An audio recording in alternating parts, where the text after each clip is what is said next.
हुन्छ। आज फेरि प्रभुको अनुग्रहद्वारा हामीले यो जिउँदो पानी पठन गर्ने सौभाग्य बेरेका उपासना भवनलाई प्रभुले दिनुभयो। अनि जतिजना पनि कफरनहुम प्रार्थना भवन फेसबुक पेज मार्फत जति पनि यो जोडिनु भएको छ अनि पछि गएर यो रेकर्डिङ हेर्नुहुन्छ, हामी बेरेका उपासना भवन तर्फबाट हामी सबैलाई जय मसीह भन्छौँ। र यसपालि यो पठन कार्यको निम्ति बेरेका हामी परिवारलाई दिनुभएको खण्डमा अब यो सुरु गर्नभन्दा अगाडि हामी प्रभुको दासबाट प्रार्थना सहित हाम्रो यहाँ माझमा प्रभुको दास हुनुहुन्छ, उहाँले प्रार्थना गरिदिनुहुन्छ अनि हामी पाठनको निम्ति तयारी हुन्छौँ। ल होस् हामी प्रार्थना गरौँ। ल कृपामय अनुग्रहकारी विश्वविधाता तारनहार पालनहार परमेश्वर बाबु, हजुरको चरण कमलमा जानको भर प्रिय छ, जमिठा छ ज सत्य कुरोले बाहेक बासै गर्न सक्दैन। प्रभु यस बेलुकी साँझपख फेरि हामी यसरी बेरका परिवारका थोरै लोकहरू प्रभु तपाईँको चरणमा हामी आएका छौँ। हामी हजुरप्रति आभारी कृतज्ञ बढ्छौँ। सर्वप्रथम तपाईँले म अनि हामी जस्ता दुष्कर्मीहरूलाई प्रभु आदमको सन्तानहरूलाई समयको प्रभावमा मुक्तिको मिठास चखाउनु भयो। पुत्र प्रभु यीशु मसीहको सर्वोच्च बलिदानको द्वारा highly sacrificial death of the lord Jesus Christ हामीले हे जीवन पाउन सक्यौँ। हामीलाई आनन्द खुसी दिनुभयो।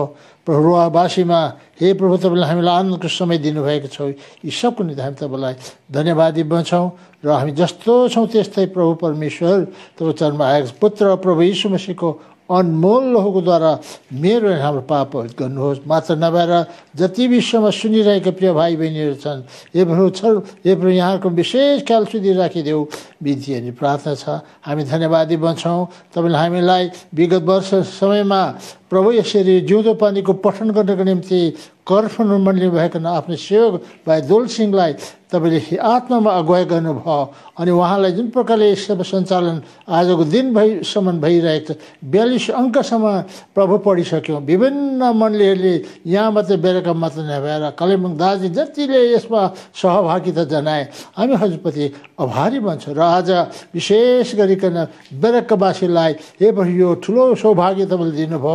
यो 43वां अङ्क पढ्नको खातिर हामी धन्यवादी बन्छौँ। प्रभु यसरी तपाईँको लोकहरू जिउँदो पानी पुग्न सक्दैन ठाउँ ठाउँमा, तर आज यसकै माध्यमको द्वारा प्रभु यो जिउँदो पानी जो पनि गइरहेको छ हामी हजुरलाई धन्यवाद। यसको द्वारा हे प्रभु तपाईँ मरुभूमिमा बस्ने प्रियजनहरूलाई जो कोही प्रभु तृषित छ, खेदित छ, निन्दित छ, यस्ता लोकहरूको निम्ति पनि तपाईँले मुक्तिको प्रबन्ध गरिदिनु भएको छ। यहाँहरूलाई पनि जुन प्रकारको यो जिउँदो पानीको स्रोतको द्वारा आशीष दिनु भइरहेको छ हामी हजुरलाई धन्यवाद नदिकन सक्दैन। यी अङ्कहरू पढ्दा पढ्दै पनि प्रभु 3 दिनको यो समय हो र जस कसैले मुक्ति पाउनुपर्छ, जस कसैले आज मुक्ति बिन्छ, जस कसै तयारी नभएको खण्डमा प्रभु यहाँसँग बातचित गर्नुहोस्। प्रभु जिउँदो पानीको द्वारा यो पठनको द्वारा पनि धेरैले आफ्नो पापलाई मानिलिन सकोस्। प्रभु हामी यही आशिष माग्छौँ, धन्यवादी बन्छौँ। तपाईँले हामीले यो सुन्दर समय दिनुभयो। यो सबै शैतानका हमलालाई आफ्नो बसमा राख्नु, आफ्नो सेवकले जसले यो माध्यमको द्वारा प्रबन्ध गरिरहेको छ कुनै प्रकारको त्रुटि नभएको शत्रु शैतान हमलालाई आफ्नो बसमा राख्नुहोस् ताकि सबै कुरो सुचारू ढङ्गले हुन खातिर हजुरको हातमा हामी जिम्मा लाउँछौँ। अब सबै कुरोमा आशिष माग्दै यी प्रियहरूलाई दासहरूलाई जसले पठन गर्नुपर्छ यहाँलाई सामर्थ्य दिनुहोस्, प्रभु ज्ञान दिनुहोस्, बुद्धि दिनुहोस् बिन्ती प्रार्थना छ। सब धन्यवादी भन्दै बिन्तीलाई प्रभु यीशु ख्रीष्टको नाममा राख्छौँ। सुनिकन ग्रहण गर्नु आवश्यक। आमेन। ओके,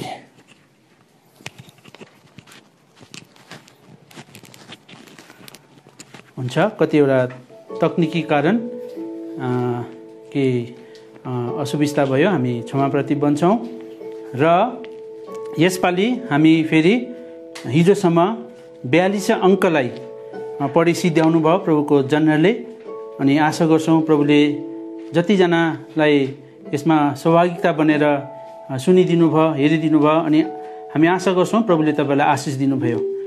अनि अब यसपालि हामीलाई फेरि यो जिउँदो पानी वर्ष 11 अङ्क 3 पूर्णाङ्क 43 हामीलाई यो जिम्मा आएको छ। हामी पढ्न त जान्दैनौँ राम्ररी, तर कतिवटा त्रुटिहरू हुन्छ, हामीलाई क्षमा प्रतिबन्धिनुहोस्। अनि प्रभुको वचन अनुसार सुनाइद्वारा चाहिँ विश्वास आउँछ अरे, अनि त्यो चाहिँ प्रभुको वचनबाट अरे भनेर भन्छ। यसकारण यो सुनाइमा, पठन सुनाइमा तपाईँले आशिष पाउनुहुन्छ भन्ने हामी आशा गर्दछौँ। र जतिजनाले यसमा तपाईँले कठोर परिश्रमहरू गर्नुभयो यो पठन कार्यको निम्ति, विशेष गरी कर्फनुम प्रार्थना भवनको निम्ति हामी प्रभुमा भइकन उहाँलाई धन्यवाद पनि दिन्छौँ। र अब हामी सुरु गर्छौँ यो 43औं भङ्ग। अनि यो पठन गर्नको निम्ति हाम्रा प्रिय भाइहरू मसँग हुनुहुन्छ। हामी बेरेकाका भाइहरू हुनुहुन्छ, हाम्रो भाइ गायस हुनुहुन्छ, अनि हाम्रो भाइ आशिष हुनुहुन्छ। हामी 3 जना भएर हामी 3 दिन, अब 1 तारिक, 2 तारिक, 3 तारिक हामी यो पढेर सिद्धाउनेवाला छौँ। तपाईँले, हामी आशा गर्छौँ तपाईँहरू पनि आशिषको भागी हुनुहुन्छ भनिकन। ल अब हामी पहिलोचोटि यो सम्पादक कलमबाट हामी यो पढेर हामी सुनाउँछ। अनि यो पढ्नको निम्ति हाम्रो गायस भाइले यहाँ पढेर तपाईँलाई सुनाउनुहुन्छ। हुन्छ त, धन्यवाद।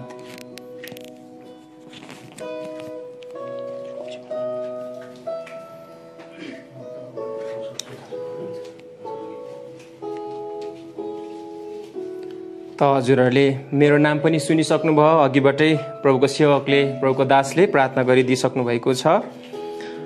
त अब यो आजको पठनलाई म सुरु गर्न गइरहेको छु।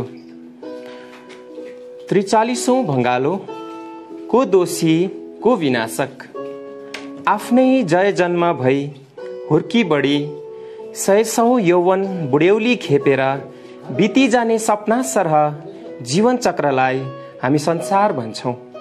परमेश्वरको वचन बाइबल उत्पत्ति 1 अध्याय 14 देखि 18 पदको अक्षरश ठहरलाई गम्ने हो भने यो पृथ्वीको प्राकृतिक परिवेश, वातावरण, मौसम, जलवायु, ऋतुहरूलाई अनि सौरमण्डलका घाम, जुन, तारा, निहारिका र खरबौं नक्षत्र मण्डल भनौँ, सूक्ष्ममाथि सूक्ष्म थोकहरूलाई एउटा अतुलनीय अलौकिक नियम र नियन्त्रणमा राखिएका, उत्पत्तिदेखि नै मान्छे प्रकृतिबाटै अनुप्राणित शोधकर्ता, अन्वेषक, ज्ञानी र प्रतिभाशाली भए।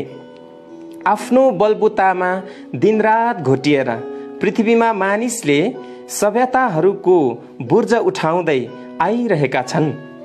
सभ्यतासित सुविधा भोगी विकासका पूर्वधाराहरू विस्तार गरिँदैछ। आज मान्छेले सृष्टिकर्ता परमेश्वरलाई पनि माथ लाउने चुनौती दिएर पृथ्वीका कुराहरूमा मात्र होइन, तर आकाश अन्तरिक्षभित्र समेत उपग्रहहरू, सेटेलाइट जडान गरेर internet, super computer, satellite, mobile फोनहरू सञ्चालन गरी आफ्नो अथाह बुद्धि शक्तिलाई झनै तिखारिरहेको छ। तर मानिसभित्र विद्यमान रहेको यो अद्भुत उदेक लाग्दो प्रतिभाको स्रोत एउटै छ। उहाँ हुनुहुन्छ सृष्टिकर्ता परमेश्वर, जसले मानिसलाई बनाउँदा चाहिँ आफ्नै स्वरूपमा बनाउनु भयो। उत्पत्ति 1 अध्याय 26 पद। मान्छेको सृजनशील प्रतिभाको कडी यही हो। यो संसारमा 26 मूर्तिकार, शिल्पकार, चित्रकारहरू लछेप्रै छन्, तरै पनि आफ्नो विचार, प्रतिभा, प्राण, आत्मा, अङ्ग पूर्णतया खर्चेर आफ्नै स्वरूपमा मानिसलाई बनाउने सर्वशक्तिमान कलाकार चाहिँ परमेश्वर मात्र हुनुहुन्छ। उही मूल स्रोत सृष्टिकर्ता परमेश्वरलाई भुसुक्कै बिर्सिएर जाबो मान्छेले आफैलाई देवता र 10 किसिमको अवतार घोषणा गर्छ। अनि त मान्छेलाई आत्मिक दुराग्रह र दुरुपयोगले नाश पार्छ। मामिला यसैबाट बिग्रिन्छ। मानिसलाई परमेश्वरले जाऊ र चराचर जगतमा शासन गर, फल्दै फुल्दै जाऊ, उत्पत्ति 1 अध्याय 28 पद भनिदिनु भएको आशिष छँदैछ।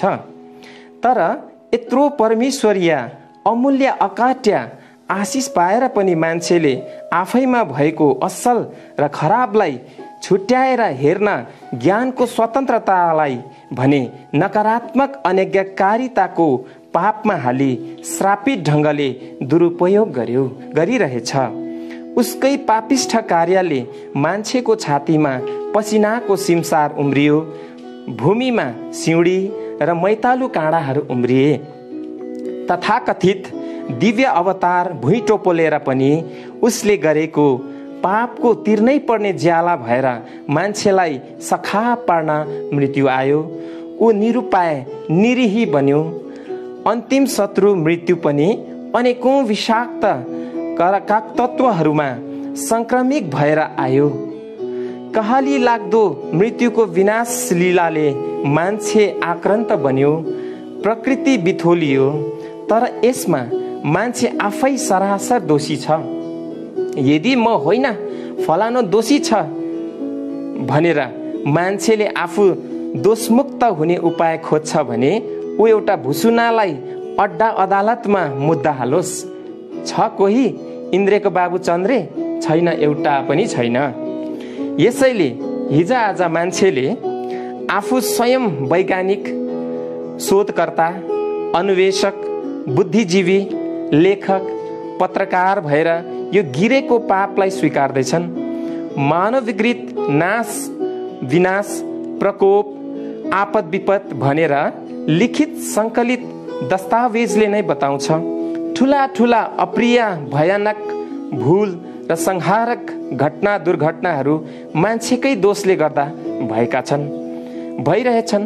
जापानको फुकुशिमामा आएको भुइँचालो, सुनामी, आणविक विकिरण विस्फोट, पृथ्वीको नाजुक अवस्थिति, घाममा उड्दै गरेको आणविक शक्तिको अग्निमय सुनामी, ग्लोबल वार्मिङ, संसारका पद, धन दौलत, यौनाचरण, आत्मिक क्षेत्र भनौँ, जहीँ तहीँ भइरहेका भ्रष्ट भण्याइमा मान्छे बाहेक अरू कसको धारे हात छ भन्ने प्रश्नले मान्छेको नाकैमा ठ्याम्मा लाग्छ। त यो मैले अगाडिको यो जुन चाहिँ सूचीलाई मैले पढी सिध्याउनमा प्रभुले सहायता गर्नुभयो। त अब यहाँ मेरो आजको शीर्षक जो छ पहिलो सुरु हुन्छ है, यो चाहिँ छ रोजीले रोजी आत्मिक पथ। यो शीर्षक रहेको छ र यसका लेखिका चाहिँ हुनुहुन्छ बहिनी पेमा जिम्बा, माउन्ट पिसिगा, दार्जिलिङ। त यो पढ्न गइरहेको छु। सन् 1957 सालमा यीशु ख्रिस्टलाई आफ्ना मुक्तिदाताको रूपमा ग्रहण गरे पश्चात त्यही क्रुसको यीशु ख्रिस्टको त्रिषित प्रेमलाई आफ्नो जीवनमा जीवित राख्न चाहने 21-22 वर्षकी एकजना अनेपाली तरुणी यो सालभन्दा पहिले आत्मिक जीवनको वास्तविक सच्चाइदेखि कोसौं टाढा रहेकी थिइन्। पश्चिम बङ्गालका बङ्गरारा गाउँमा ख्रिस्टीय परिवारमा जन्म लिएकी सीएमएस मिसनमा संगति गर्ने तिनी थिए एल्सदाई मण्डली कालिम्पोङकी पूर्ण समय सेविका हाम्रा प्रिया बढी रोजी खाका। ख्रिस्टीय परिवारमा जन्म भए पनि एकदमै सांसारिक रोजी बढी 4-5 जना छोरा छोरीहरू मध्ये सबैभन्दा जेठी थिइन्। आफू ठुली भएकीले घरमा निकै हकढक चलाउने, भाइ बहिनीहरूलाई अपशब्द प्रयोग गर्दै कुटपिट गर्ने, साथी भाइहरूसित लडाई झगडा गर्ने, जिद्दी घमण्डी, जाँड रक्सी नपिए पनि बिडी पिउने गर्थिन्। यसरी सांसारिकताले व्याप्त जीवन बिताइरहेकी बेला एक दिन बजारमा 4-5 जना बडाहरूले प्रचार गरिरहेको सुनेर कुदेर त्यस ठाउँमा पुगिन्। तर अभाग्यवश वहाँ पुग्दा नपुग्दा त प्रचार सकिएर प्रार्थना सुरु भएछ। आफू पनि आँखा चिम्म गरेर प्रार्थनामा सहभागी भइन्। कसैसित चिनाजाना नभएकोले त्यस दिन त्यहाँबाट त्यसै फर्किन्। एक दिन अचानक बडाहरू घुम्दै उनीहरूका गाउँमा पुगेछन्। रोजी बडीले आफ्नी आमालाई यी बडाहरू पनि ख्रिस्टियन रहेछन्, हाम्रो घरमा बोलाउनुहोस् भनी बिन्ती गर्दा डीबी सिंह बडा अरू 4-5 जना बडाहरूसित आएर उहाँहरूलाई वचन सुनाएपछि प्रार्थना गरिदिए। यसरी बडाले रोई रोई प्रार्थना गर्दा उनी पनि सँगसँगै रोए, कारण उनीहरूका मिसनका पास्टरले कहिले उनीहरूको निम्ति प्रार्थना गरेकी देखेकी थिएनन्। झन् चिनाजाना नभएका अरू मानिसको निम्ति प्रार्थना गर्ने त कुरै थिएन। त्यस ठाउँमा सेवा गर्ने निश्चित ठाउँ नभएकोले बडाहरूले पालो गरी घर घरमा सेवा गर्नुहुन्थ्यो। त्यहाँ घरहरू प्राय सानो सानो भएकोले बडाले गाउँमा सरसल्लाह गरेर लगभग 20-25 घर मिलेर एकैचोटि रोडको छेउमा सेवा गर्न थाले। प्रत्येक सेवामा वचन सके पश्चात बडाले भन्नुहुन्थ्यो, जसले प्रार्थना गर्न चाहन्छन् हात उठाउनु। बडीले दिनहुँ हात उठाउँथे, तर मुख खोल्नै सक्दिनथे। यसैले एक दिन घरमा राम्ररी प्रार्थना लेखी अनि भोलि सबैलाई छक्कै पार्ने प्रार्थना गरेर सुनाइदिन चाहेकी थिइन्। तर हृदयभित्रबाट निस्किएको प्रार्थना र लेखेको प्रार्थनामा अन्तर हुँदो रहेछ भनेर त्यति बेला थाहा पाई, जब उनले लेखेर रटेर ल्याएको प्रार्थना गर्न मुखसम्म खोल्न सकिनन्। अब बडीको गाउँमा लगातार सेवा हुन थाले। एक दिनको सेवामा उडौ पुत्रको वचनले साह्रै नै प्रभावित बनिन्। त्यस दिन चाहिँ ती बाइबलका पदहरूबाट अद्भुत जीवन पाए, आत्मिक आँट पाए, अनन्त जीवनको लक्ष्य पाए अनि अति नै पश्चातापी बन्दै धेरै लामो समयसम्म आफूले गरेकी सम्पूर्ण पाप अपराधहरूलाई सम्झी रुँदै प्रार्थना गरिन्। कस्तो अचम्म, त्यस दिन मात्र मुख खोल्न सकिन्। त्यसपछि नयाँ जन्म पाएर हृदयमा अथाह शान्ति पाएर घर फर्किन्। अब चाहिँ उनको साँचो आत्मिक जीवन सुरु भयो। सबै छक्क परे। उनको परिवारित जीवन देखेर विवाहमा अशुद्ध खानपिन हुन्छ भनेर जान छोडिन्। सिनेमाका गीतहरू सुन्न छोडिदिन्। एकदमै डर भएको साथमा पवित्रताको जीवन व्यतीत गर्न थालिन्। आजको युगमा विश्वासीहरूमा यस्तो परिवर्तन सायदै पाइएला। आत्मिक क्षेत्रमा अति नै आदरणीय प्रेरणाकी स्रोत, आफ्नो बुताले भ्याएसम्म प्रभुको सेवा गर्न चाहने बडीको जीवनमा विरोध सुरु भयो। यिनले झोले पार्टीसित संगति गर्न थाले भनेर अर्को झुण्डले समाजबाट बहिष्कार गर्ने धम्की दिएकोले तिनलाई घरबाट सतावट हुन थाल्यो। आमाले यिनलाई बारीको मल बनाउन राखेको डल्लामा लडाएर लातले हाने। तातो चिम्टाले खुट्टामा हिर्काएर रगत पछि पारिदिए। यसरी कुटाई खाँदा अन्तमा चित्त दुखेर मर्नको निम्ति जल्दै गरेको आगो समेत काखमा खन्याइन्। पछि केही सिप नचल्दा घर छोड्ने निर्णय लिएर सुमित्रा बडी र ओङ्जामित बडीसित सल्लाह लिन उहाँहरूको किरायको घरमा पुगिन्। यसरी जवान अवस्थामा घर छोड्नु राम्रो होइन भनेर सुमित्रा बडीले सम्झाइ बुझाइ घरसम्म पुर्याउनु गइन्। सुमित्रा बडीलाई देख्न साथ उनकी आमा रिसले चुर भई कुट्न झम्टिन्, तर हात चाहिँ लगाएनन्। सुमित्रा बडी प्रभुको साँचो सेविका भएकीले चुपचाप सहेर आमालाई सम्झाउनु भयो। केही समय त ठिकै बित्यो, फेरि विरोध सुरु भयो, पहिलेको भन्दा धेरै। यसपालि चाहिँ सहनशीलताको हद नागेकोले मैले नराम्रो केही गरेको छुइनँ, मात्र सच्चाइमा खडा हुन चाहेकी थिए। प्रभुलाई कुनै हालतले छोड्न सक्दिनँ। बरु भाँडा मोलेर गिटी कुटेर प्रभुको सेवा गर्छु, घर छोडिदिन्छु भनेर आफूले लगाएको एक सरो लुगामा घर छोडिन्। सुमित्रा बडीले अन्य ठाउँ जानुभन्दा कालिम्पोङ एल्सादाई प्रभुको घर जाने सल्लाह दिएर साथीहरूको साथमा कालिम्पोङ पठाइन्। घर छोडेर प्रभुको घरमा बसेको 1 महिना पश्चात आमा बाबा भाइ बहिनीको माया लागेर घर फर्किन चाहिन्। त्यति बेला बडाहरूले घर जानु कि नजानु पहिला प्रभुसित वचन माग्न लगाए। त्यस समय भाइजी बक्सिङ अनि जोर्डन खान 2 महिनामा एल्सादाई आइरहनुहुन्थ्यो। कसले प्रभुको सेवा गर्ने भनेर सोधिरहनुहुन्थ्यो। यता बडीले चाहिँ घर फर्किने वचन मागिरहेकी बेला प्रभुले गलाती 4:8 र 9 एकदमै सफा वचन दिनुभयो। तर त्यस बेला परमेश्वरलाई नचिनेर तिनीहरूको सेवा गर्यौं, जो स्वभावैले ईश्वरहरू होइनन्। तर अब तिमीहरूले परमेश्वरलाई चिनेपछि तिमीहरू कसरी दुर्बल र निकम्मा प्राथमिक शिक्षाहरूतर्फ फर्कन्छौ, फेरि पनि त्यसको दास हुने इच्छा गर्दछौ। यो वचन पाएपछि उनले प्रभुको सेवा गर्ने इच्छा जाहेर गरिन्।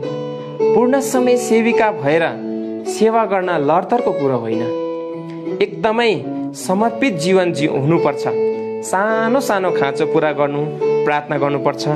यसैले अहिले नै सेवाको निर्णय गरि नहाल्नु भनेर बडीहरूले सम्झाउनु भयो। तर रोजी बडीले त्याग र बलिदानको जीवन जिउने दृढ संकल्प गरिसकेकीले घरबार सबै त्यागेर पूर्ण समय सेविका भइन्। लक्ष्य प्राप्त गर्न चाहनाहरू यदि सकारात्मक विचारधारा र दृढ संकल्प राखेर अघि बढे कुनै बाधा विपत्तिले रोक्न सक्दैन।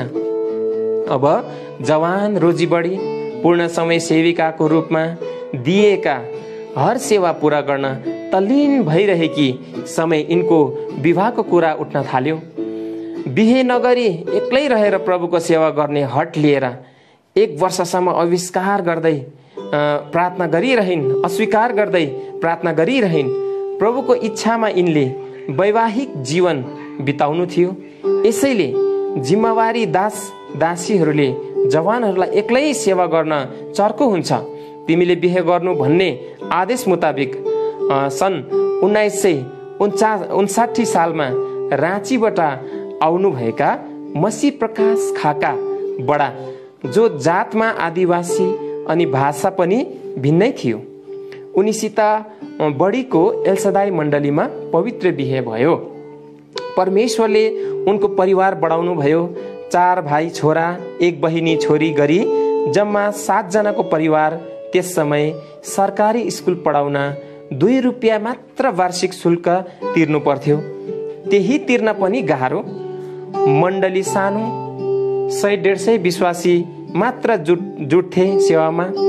भनौँ भने 2 छाक खाना जुट्न पनि हम्मे पर्थ्यो। अब नानीहरू कसरी पढाउने?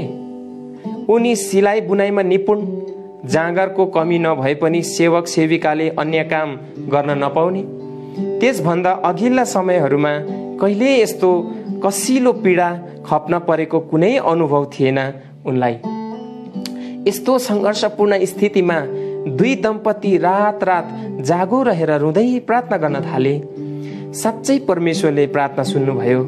एक दिन पेन्टेन साहब मेम साहब आएर बडाबडीका नानीहरूलाई अलबेला स्कुलमा सित्तै पढाइदिने बन्दोबस्त मिलाइदिनु भयो। आमा बाबाको प्रार्थना खेरो गएन। परमेश्वरले उनीको छोराछोरीहरूलाई तीक्ष्ण बुद्धि दिनुभयो, जसको फलस्वरूप आज सबै आफ्ना खुट्टामा उभिन सक्षम भएका छन्।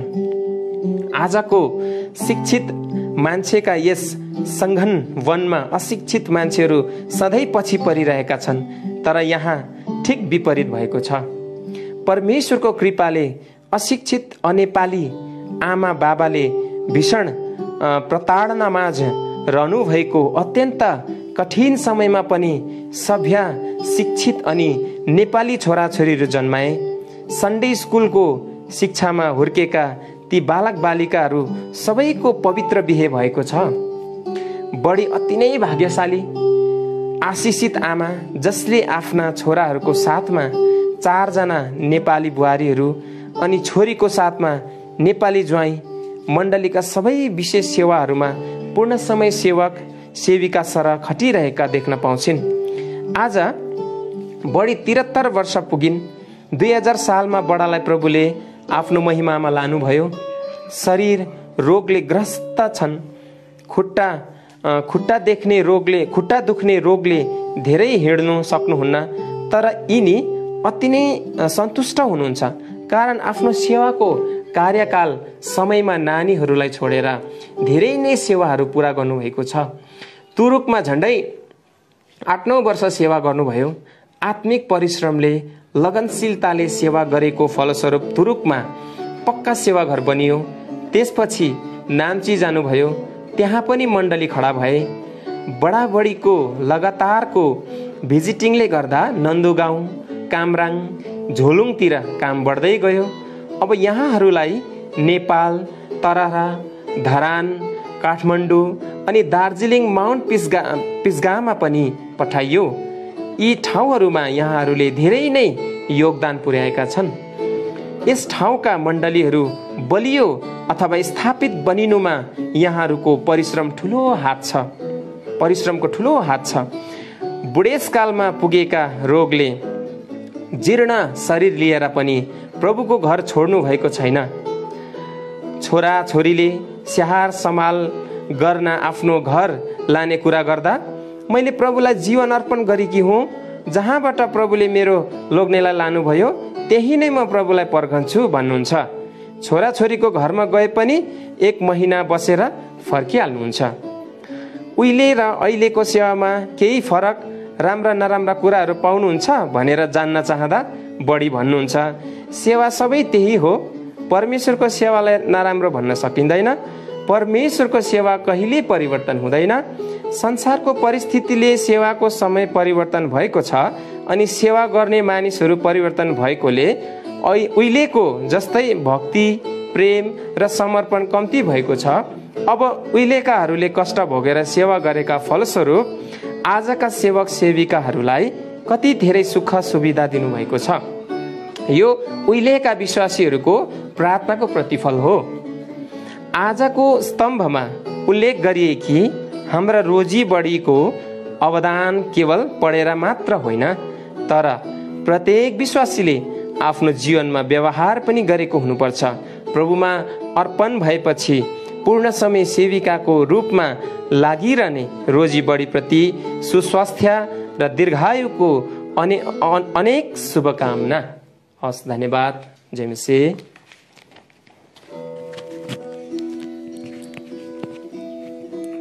हुन्छ, हाम्रो गायस भाइलाई धेरै धेरै धन्यवाद। र आज रोजी बढीको गवाई सुन्दाखेरि हामीलाई साँच्चै नै है प्रभुको सेवा कसरी गर्नुपर्छ भन्ने कुराबाट हामीले आशिष पाएका छौँ। र अब म तपाईँको अगाडि पढ्न गइरहेको छु। मेरो शीर्षक छ पवित्र आत्माद्वारा परीक्षामा स्थिर रहनु। लेखक हुनुहुँदो रहेछ प्रभुको दास ब्रदर जोर्डन खान। पवित्र आत्मा पनि हामी र कठिनाइहरू अनि भारी जाँचमा विशाल दबाउहरूको बिचमा आउनुहुन्छ र आनन्द र खुसी हृदय साथ त्यो भारी जाँच पार गर्न हामीलाई सक्षम तुल्याउनुहुन्छ। यहुदीहरू र तिनीहरूका धार्मिक अगुवाहरूले स्टेफनसको शक्तिशाली प्रचारलाई सहे। उनले साहसपूर्वक मुख खुलेर यसो भने, हे कडा गर्दन भएका अनि हृदय र कानहरूको खतना नभएकाहरू हो, तपाईँहरू सधैँ पवित्र आत्माको सामना गर्नुहुन्छ। जस्तो तपाईँहरूका पिता पुर्खाहरूले गरे त्यस्तै तपाईँहरू पनि गर्नुहुन्छ। प्रेरित 7 अध्यायको 51 पद। उनको सन्देशको विरोधमा तिनीहरूका हृदयहरूमा ठुलो विद्रोह, प्रतिक्रिया र प्रतिवाद थियो। अनि यी कुराहरू सुनेर तिनीहरूका मुटुहरू छेडिए र तिनीहरूले तिनीहरूमाथि डाँडा किटे। प्रभुलाई यो कुरा पहिलेदेखि नै थाहा थियो कि उहाँको दासले सबैभन्दा गम्भीर सतावट, सबैभन्दा कटु अनुभव र सबैभन्दा भारी जाँच भोग्न लागेका थिए। उहाँका दास स्टेफनसले आफ्नो मानवीय सामर्थ्यमा त्यो सबैभन्दा भारी जाँचको बोझ सहन र थाम्न सकिएका थिएनन् भन्ने कुरा पनि उहाँलाई थाहा थियो। त्यसैले प्रभुले तुरुन्तै उनलाई पवित्र आत्माले भरिदिनु भयो। तर तिनले पवित्र आत्माले भरपूर भएर स्वर्गतिर ढिट लगाएर हेरे र परमेश्वरको महिमा र येशूलाई परमेश्वरको दाहिने हातपट्टि उभिरहनु भएको देखे। त्यसपछि स्टेफनसले सबैभन्दा भारी जाँच आयो। तिनीहरूले तिनलाई सहरदेखि बाहिर फ्यालेर तिनलाई ढुङ्गाले हिर्काए। प्रेरित 7 अध्यायको 55 र 58 पदहरू। शरीरमा घाउ, रगतको धारा र तीव्र पीडा लिएर उनी घुँडा टेकेर चर्को स्वरमा यसो भन्दै चिच्चाए, हे प्रभु, यो पाप तिनीहरूमाथि नलगाउनुहोस्। अनि यसो भनेपछि तिनी सुते। प्रेरित 7 अध्यायको 60। उहाँकै महिमाको शक्ति अनुसार भारी जाँचमा आनन्दमय सम्पूर्ण कष्ट समय स्थिर रहन सके। धन्यवाद। अब हाम्रो अगाडि हाम्रो भाइ आशिष आइकिन तपाईसँग पठन गर्नुहुन्छ।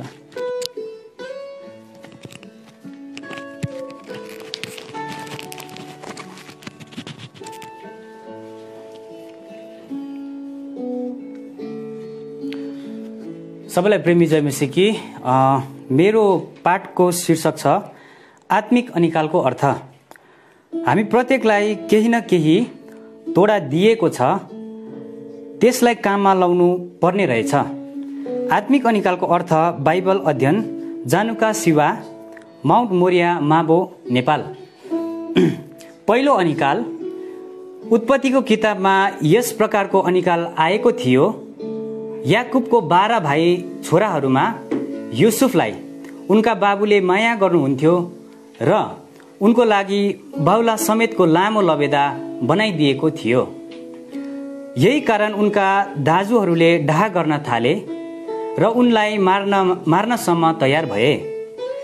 उत्पत्ति 37 अध्यायको 3, 4 र 19 पद।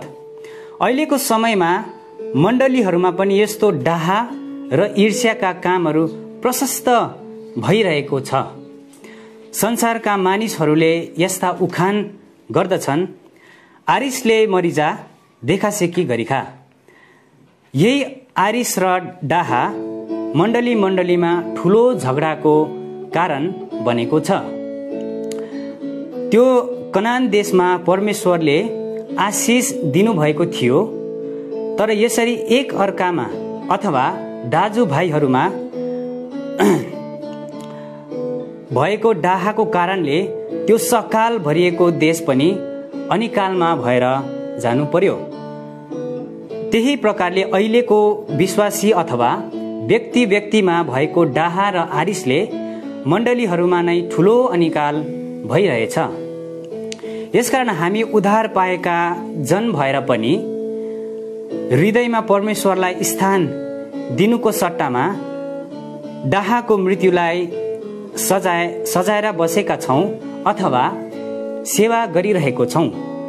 कसरी युसुफको निम्ति उनका दाजुहरूले मृत्युको षड्यन्त्र गरेका थिए, त्यसरी नै हाम्रो जीवनमा पनि त्यो आत्मिक मृत्यु आएर आत्मिक अनिकालमा भएर जानु पर्ने रहेछ।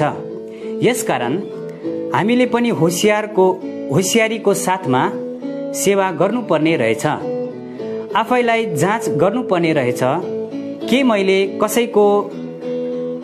कसैको सेवाको, राम्रो लुगाको, राम्रो जग्गाको, राम्रो घरको डाहा त गरेको छैन। यो कुरालाई विचार गर्दै सेवा गर्नुपर्ने रहेछ। अनि मात्र हामीमा आइपर्ने त्यो ठुलो अनि आत्मिक अनिकालबाट बाँच्ने रहेछौं। दोस्रो अनिकाल। हाम्रो आत्मिक यात्रामा यस प्रकारको जीवन जिउनले पनि हामी ठुलो अनिकालमा भएर जाने रहेछौं। कुनै पनि कुरालाई परमेश्वरलाई भन्दा बढी प्रेम गर्यौं भने अथवा हाम्रो हृदयमा त्यसलाई पहिलो स्थान दियौं भने त्यो हाम्रो हृदयमा मूर्ति भएर बस्नेछ। अनि परमेश्वरले पाउने आदर महिमा त्यस मूर्तिलाई दिन्छ।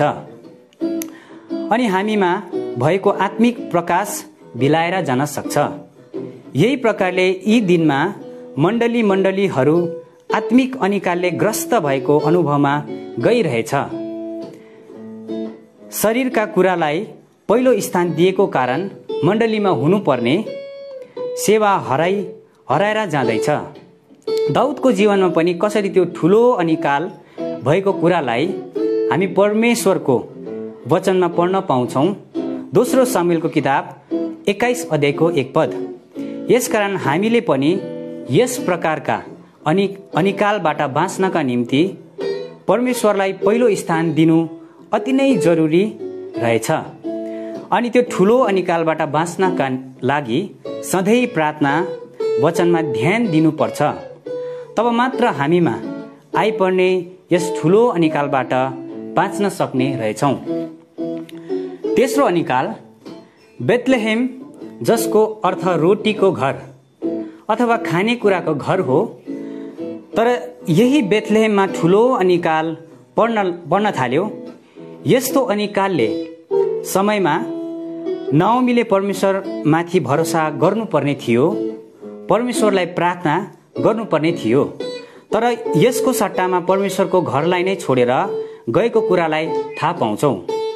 उनले परमेश्वरको घर छोडेर मोआबतिर जाँदा खानालाई रोटी प्रशस्त मात्रामा पाए, तर त्यति ठुलो मृत्युलाई अँगाल्न पर्यो। 2 छोरा र लोग्नेलाई मोआब देशमा नै छोड्नु पर्यो। त्यही प्रकारले हामी पनि हाम्रो मण्डलीमा पनि यस्तो अनिकालमा भएर जान सक्छौँ यदि परमेश्वरको घरलाई छोडेर गयौँ भने। यसकारण यस्तो समयमा परमेश्वरको घरलाई छोडेर जानु हुँदैन, तर परमेश्वरमाथि भरोसा राखेर प्रार्थना सहित आफ्नो सेवा पुरा गरिरहनुपर्छ। हिब्रू 10:25 पद अनुसार सधैँ एकअर्कालाई उत्साह दिनुपर्ने रहेछ, एकअर्काका लागि नमुना बन्नुपर्ने रहेछ। यसकारण यी दिनमा हाम्रो रोजाइ कस्तो किसिमको भएर गएको छ हामीले आफैलाई जाँच्नु पर्ने रहेछ। तब नाओमी परमेश्वरको घर अथवा संगतिमा फर्किन्, तब उनको जीवनमा सहकाल सुरु हुन थालेको कुरालाई हामी देख्दछौँ। रुथको किताब 1 अध्यायको 22 पद अनुसार यही प्रकार हामी पनि सबै प्रकारका सेवा संगतिमा सधैँको लागि बनिरह्यौँ भने हाम्रो निराश जीवनमा पनि सहकाल सुरु हुनेछ। चौथो अनिकाल लुका 15 अध्यायको 11 देखि 17 पदसम्मको यो कान्छो छोराले उडौ पुत्रले 2 कुरालाई पूरा गर्न नसकेको कारण त्यो ठुलो अनिकालमा भएर जानु पर्यो। पहिलो कुरा आफ्ना पिताको हकवाला पुत्र भएकोले ती सारा सम्पत्ति उनको पनि बराबर अधिकार थियो, तर अभाग्यवश आफ्नो अधिकारको महत्व नबुझेकोले गर्दा जबरजस्ती पितालाई माग्नु पर्यो।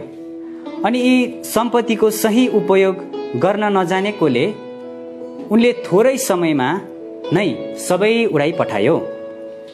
दोस्रो कुरा, पिताको आज्ञालाई पालन नगरेको कारण उनी ठुलो अनिकालमा भएर जानु पर्यो, यतिसम्म कि उनी आफ्नो घरमा मालिक थिए भने परदेशमा अर्काको अधीनमा तल्लो दर्जाको नोकर भएर यति नराम्रो काम गर्नु पर्यो।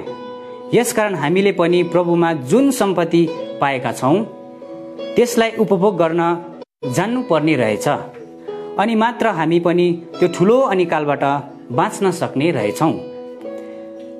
त्यो छोराले पिताका इच्छालाई पर्खाउनु पर्ने थियो, तर आफूलाई जे खुसी लाग्यो त्यही नै गर्यो। तर उनका पिताले कति धेरै प्रार्थना गर्नुभयो त्यो हामीलाई बताएको छैन, तर त्यही अटुट प्रार्थनाद्वारा त्यो देशमा ठुलो अनिकाल पर्यो, जसको फलस्वरूप त्यो छोरा अति नै दुःखमा कष्टमा भएर जानु पर्यो। त्यति बेला मात्र उनको आँखा खोलियो, पिताको घरलाई सम्झन थाल्यो।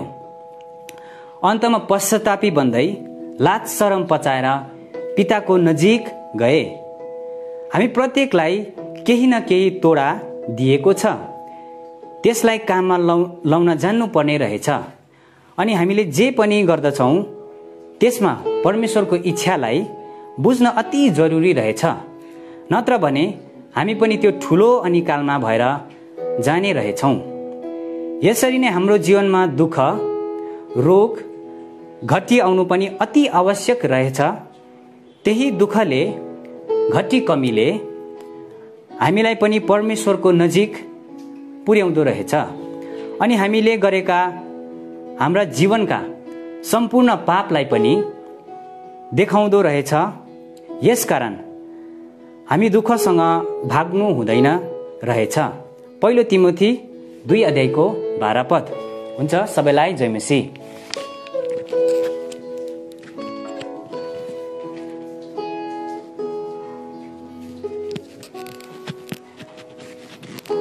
हुन्छ। प्रभु भाइलाई हामी धन्यवाद दिन्छौँ र म अर्को शीर्षक लिएर म आफै आएको छु। यसको शीर्षक छ बाइबलीय सत्यको वैज्ञानिक परख।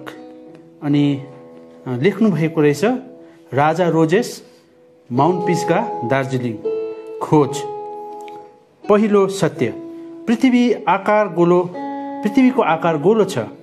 प्राचीन युगमा मानिसहरूले यो पृथ्वीको आकार च्याप्टो छ भनेर विश्वास गर्थे। त्यही समयमा बाइबलले मात्र यो पृथ्वीको आकार गोलो छ भनेको थियो।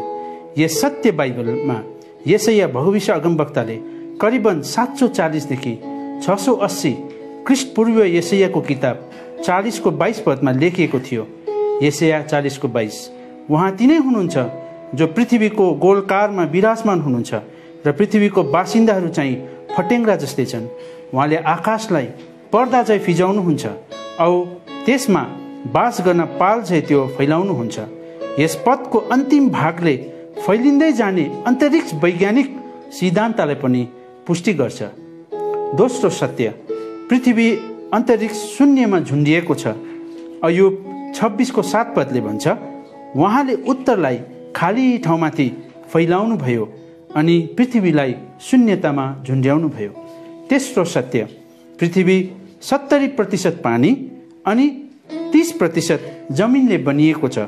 भजन सङ्ग्रह 24 को 1 र 2 पदले भन्छ, पृथ्वी र यसको भरपुरी परमप्रभुकै हुन्, संसार र यसमा बस्नेहरू पनि, किनकि उहाँले समुद्रहरूमाथि यसको जग बसाल्नु भएको छ र पानीहरूमाथि यसलाई स्थापित गर्नुभएको छ।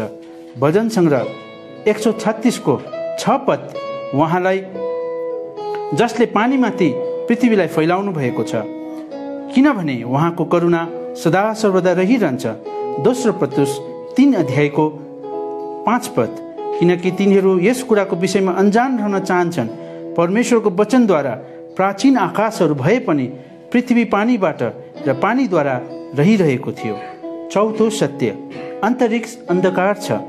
यसैया 50 को 3, म आकाशलाई अन्धकारले ढाक्छु र त्यसलाई भाङ्रा उडाइदिन्छु। झरे।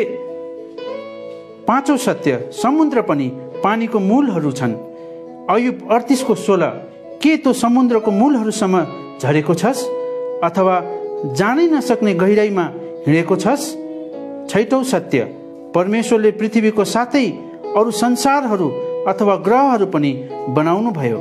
हिब्रू 1 अध्यायको 1 र 2 पद, परमेश्वर जो प्राचीन कालमा हाम्रा पिता पुर्खाहरूसँग विभिन्न समय र विभिन्न प्रकारले भविष्य अगमवक्ताहरूद्वारा बोल्नुभयो, यी अन्तिम दिनहरूमा चाहिँ हामीसँग आफ्नो पुत्रद्वारा बोल्नु भएको छ, जसलाई उहाँले सबै कुराहरूमा हकवाला नियुक्त गर्नुभएको छ, जसद्वारा उहाँले संसारहरू पनि बनाउनुभयो।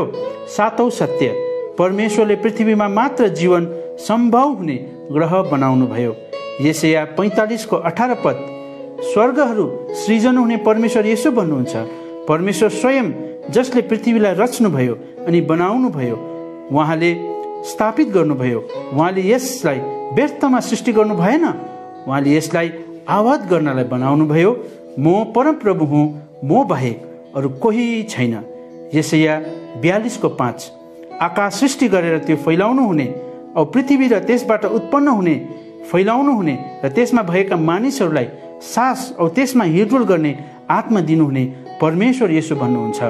आठौं सत्य, नित्य फैलिँदै जाने अन्तरिक्ष। अयुब 9 को 8, उहाँले आफै आकाशहरूलाई फिजाउनुहुन्छ अनि समुद्रका छालहरूमाथि टेक्नुहुन्छ।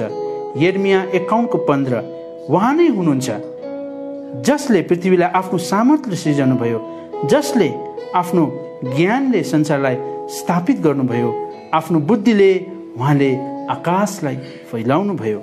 नवौं सत्य, कुखुरा पहिला आयो कि अन्डा पहिला आयो? बाइबलले भन्छ परमेश्वरले पंक्षीहरूलाई पहिला सृष्टि गर्नुभयो अनि त्यसपछि तिनीहरूलाई चल्ला जन्माउने क्षमता दिनुभयो। अनि परमेश्वरले भन्नुभयो पानी जीवित जन्तुहरूले प्रशस्त गरी भरिउन् औ पंक्षीहरू चाहिँ पृथ्वीमाथि आकाशको अन्तरमा उडुन्। यसैले समुद्रका विशाल जल जन्तुहरू, पानीहरूमा भरिएका चलाचल गर्ने किसिम किसिमका सबै जीवित प्राणीहरू र जात जातका पखेटा भएका सबै पंक्षीहरू परमेश्वरले सृष्टि गर्नुभयो। औ परमेश्वरले हेर्नुभयो त्यो असल थियो। अनि परमेश्वरले तिनीहरूलाई यसो भनेर आशिष दिनुभयो, फल्दै फुल्दै वृद्धि हुँदै र समुद्रमा भरिँदै जाऊ औ पंक्षीहरू पनि पृथ्वीमा वृद्धि हुँदै जाओस्। उत्पत्ति 1 अध्यायको 19-22 पद।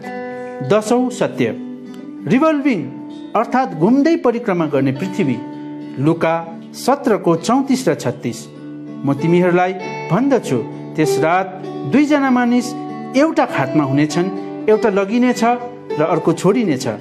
2 जना स्त्रीसँगै जाँतो पिँधिरहेका हुनेछन्, एउटा लगिनेछ अर्को छोडिनेछ। 2 जना मानिस खेतमा हुनेछन्, एउटा लगिनेछ र अर्को छोडिनेछ। प्रभु आउनुहुँदा कोही ठाउँमा राति मानिसहरू सुतिरहेका हुनेछन् भन्ने अरू ठाउँहरूमा मानिसहरू दिउँसो खेतमा काम गरिरहेका हुन्छन्।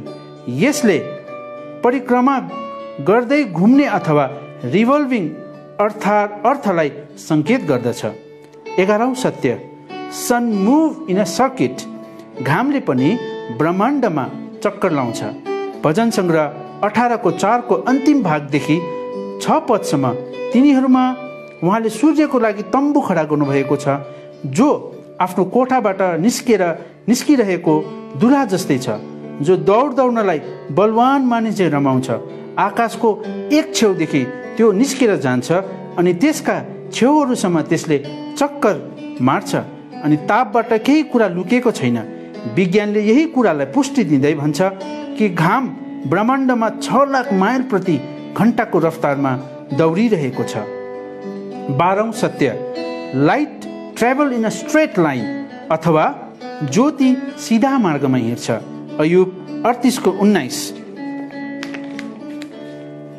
ज्योतिले बास गर्ने मार्ग कहाँ छ अनि अन्धकारको स्थान कहाँ छ? 13औं सत्य, लाइट क्यान बी डिभाइडेड अथवा ज्योतिलाई भाग गर्न सकिन्छ। अयुब 38को 24। कुन मार्गद्वारा ज्योतिलाई भाग गर्न सकिन्छ? जसले पूर्वीय बतास पृथ्वीमा चारैतिर छरिदिन्छ। 14औं सत्य, एयर हेज वेट। हावाको पनि वजन हुन्छ। अयुब 28 को 25। जब उहाँले हावाहरूको वजन ठहराउनु भयो अनि उहाँले पानीहरूलाई नापेर तौलाउनु भयो। 15औं सत्य, प्रत्येक तारा भिन्दै किसिमको हुन्छ। पहिलो कोरिन्थी 15 को 41। घामको तेज एक किसिमको हुन्छ, जुनको तेज अर्कै र ताराहरूको तेज अर्कै किसिमको हुन्छ, किनभने तेजमा एउटा तारा अर्को ताराबाट भिन्नै हुन्छ। 16औं सत्य, ब्ल्याक होल अथवा अन्तरिक्षमा हुने अन्धकारका प्वालहरू। यहुदाको पत्र 1 को 13 पद। आफ्नै शर्माका फीज उगल्ने समुद्रका प्रचण्ड छालहरू हुन्, बाटो बिराउने ताराहरू हुन्, जसका निम्ति घोर अन्धकार सदा सर्वदा लागि साँचिएको छ। 17औं सत्य, रगत जीवन र स्वास्थ्यको स्रोत हो। लेवी 17 को 11 अनि 14 पद। किनकि जीवधारीको प्राण त्यसैको रगतमा हुन्छ। मैले रगत चाहिँ वेदीमा तिमीहरूको प्रायश्चित गर्नलाई दिएको छु, किनभने त्यसमा प्राण भएको हुनाले रगतद्वारा प्रायश्चित गरिन्छ। किनभने सबै जीवधारीको प्राण तिनीहरूको रगतमा हुन्छ। यसै कारण कुनै जीवधारीको रगत तिमीहरूले नखानु, किनभने सबै जीवधारीको प्राण तिनीहरूको रगतमा हुन्छ। त्यो खाने जोसुकै पनि बहिष्कार गरिनेछ। मैले इजरायलीहरूलाई भनेको छु, रगतले मात्र पापको क्षमा हुन्छ। येशूको रगतमा मात्र पापको क्षमा छ। हिब्रू 9 अध्यायको 22 पद। अनि व्यवस्था अनुसार प्राय सबै कुराहरू रगतद्वारा शुद्ध पारिन्छन् अनि रगत नबगाइकन पाप क्षमा हुँदैन। सबैभन्दा महान सत्य यही हो। पहिलो यूहन्ना 1 अध्यायको 7 पद। तर जसरी उहाँ ज्योतिमा हुनुहुन्छ उसरी नै हामी ज्योतिमा हिँड्छौँ भने एक अर्कासँग हाम्रो संगति हुन्छ र उहाँको पुत्र ख्रीष्टको रगतले हामीलाई सब पापबाट शुद्ध पार्छ। 18औं सत्य, समुद्रको फेदमा पनि अग्ला अग्ला पारहरू छन्। यूहन्ना 2 को 5 र 6 पद। पानीले मलाई प्राणसम्म घेर्यो, गहिरो सागर मेरो चारैतिर थियो, मेरो टाउकोभरि समुद्रका झ्यालहरू बेरिएका थिए। म त पहाडहरूको फेदहरूसम्म तल पुगे, पृथ्वीले त्यसका बारहरूद्वारा